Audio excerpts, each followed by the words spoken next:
Hi, I'm Kelly Chase and this is History Detective, and today we are looking at the woman who features on the Australian $50 note, Edith Cowan. She was a huge advocate for women's rights, social justice, and she was the first woman to be elected into Australian Parliament. And you know what? When she was elected, she was 60 years old. It just goes to show you are never too old to make history. Edith Brown was born on a sheep farm in Western Australia in 1861. Edith had a bit of a rough start to life. When she was 7 years old, her mother died while she was giving birth to her baby sister.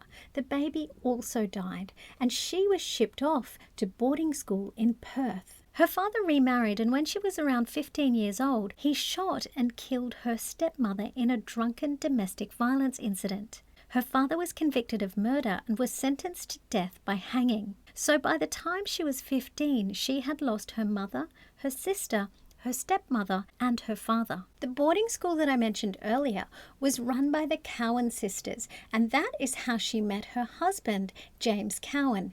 He was their brother. James and Edith got married when she was 18. He was actually 31 at the time, 13 years older than she was. They had 5 children together, stayed together until Edith died of pancreatic cancer in 1932. But Edith was not content to just be a housewife and raise children.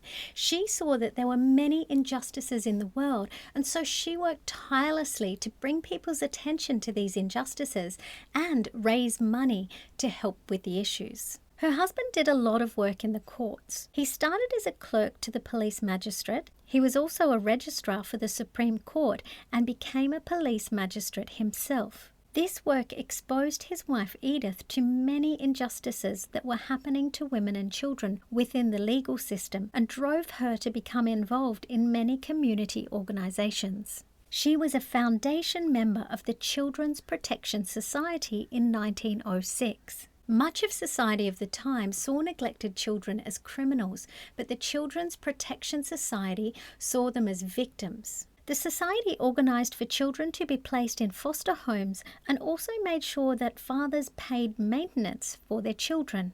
They also investigated cases of cruelty to children and organised adoptions if needed. Another service that they advocated for was providing daycare for children so that working mothers could continue to work and support their families. The Children's Protection Society lobbied to have a new law brought in called the State Children's Act. Before this act, children who committed offences were sent to reform schools and industrial schools. This new act ensured that these children were protected rather than punished and regulated some of the harsh institutions that children were sent to. Also at this time, if children committed crimes, they were tried in the adult court system. The Children's Protection Society established the Children's Court. There was a role in the court called a Justice of the Peace, and at this time there were no female justices of the peace. Edith campaigned to have women appointed as Justices of the Peace, and she was the first woman to hold this job. She also worked for the House of Mercy for unmarried mothers, served on the Fremantle Board of Education, and one of my favourite facts about her is she was one of the founding members of the Western Australian Royal Society for the Prevention of Cruelty to Animals, or what we might know as the RSPCA. Seriously, there are so many guilds, clubs, leagues, hospitals, associations and councils that she was a part of. It would take me too long to list them all. And remember, she also raised 5 children at the same time. This lady was an absolute powerhouse. But it was her work with the Red Cross that earned her an OBE, Officer of the Order of the British Empire. She did fundraising and she started up a Soldiers Welcome Home Committee for soldiers returning from World War I. So although she's known as being the first woman who was elected into Australian Parliament, there is a very good reason she won that election. She had been working tirelessly in the community for decades, spearheading committees